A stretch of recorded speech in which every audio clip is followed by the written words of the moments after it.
Hello friends, வணக்கம். எல்லோரும் எப்படி இருக்கீங்க? நாம் நல்ல உணவுகளை தேர்ந்தெடுத்து சாப்பிட்டோன்னா நிச்சயமாக எப்போவுமே நோய் வராது, ஆரோக்கியமாக வாழலாம். வீடியோக்குள்ளே போகிறதுக்கு முன்னாடி இப்போ தான் ஃபஸ்ட் டைம் நம்ம சேனல் பார்க்குறீங்கன்னா ப்ளீஸ் சப்ஸ்கிரைப் பண்ணிக்கோங்க. நான் இன்றைக்கி வறுத்த வேர்க்கடலை அரைக்கப்படுத்து தோலை நல்லா எடுத்துட்டு இந்த மாதிரி ஒரு மிக்ஸி ஜாரில் சேர்த்துட்டு அதை பல்ஸில் சுற்றிக்கிறேன். இந்த மாதிரிங்க பல்ஸில் அடிக்கும்போது இந்த மாதிரி கொரப்பாக இருக்கும். அதே நாம் சட்னி மாதிரி வேகமாக ஓட விட்டோன்னா அது எண்ணெய் பிசுக்கு மாதிரி கட்டி ஆகிடும். அடுத்து ஒரு செவ்வாழை பழத்தை எடுத்துக்கிறேன். செவ்வாழை உடம்புக்கு ரொம்பவே நல்லது. இதில் விட்டமின் ஏ அதிகமாக இருக்கிறதுனால கண்கள், தலைமுடி வளர்ச்சி எல்லாத்துக்குமே ரொம்பவே நல்லது.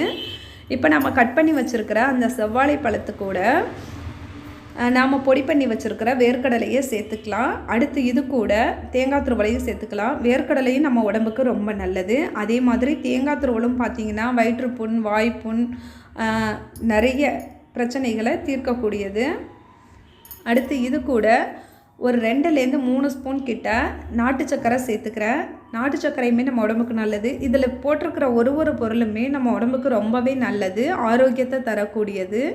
எப்போவுமே நாம் கண்டதையும் சாப்பிட்றத விட ஆரோக்கியமான உணவுகளை சாப்பிடும்போது நிச்சயமாக நம்ம முன்னோர்கள் மாதிரி ரொம்ப ஆரோக்கியமாக வாழலாம்.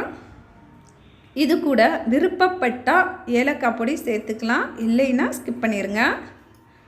இப்போ இது எல்லாத்தையும் ஒன்று சேர்த்துட்டு அப்படியே மிக்ஸ் பண்ணி உங்கள் பசங்கள்லேருந்து நீங்கள்லேருந்து எல்லாருமே தாராளமாக சாப்பிட்லாம். இதை மாதிரி சாப்பிடும்போது உடம்புக்கு தேவையான சத்துக்கள் இது மூலியமாக உங்களுக்கு தாராளமாக கிடைக்கும். இதனால் உங்களுக்கு சருமம் உச்சி முதல் உள்ளங்கால் வரைக்கும் எந்த பிரச்சனையும் வராது. ரொம்பவே ஆரோக்கியமாக வாழலாம். கூடவே அடுப்பே தேவையில்லை, ரொம்ப ஈஸியாக செஞ்சிடலாம். இந்த வீடியோ உங்களுக்கு பிடிச்சிருந்துச்சுன்னா ப்ளீஸ் லைக் பண்ணுங்கள், ஷேர் பண்ணுங்கள், சப்ஸ்கிரைப் பண்ணுங்கள், சப்போர்ட் பண்ணுங்கள்.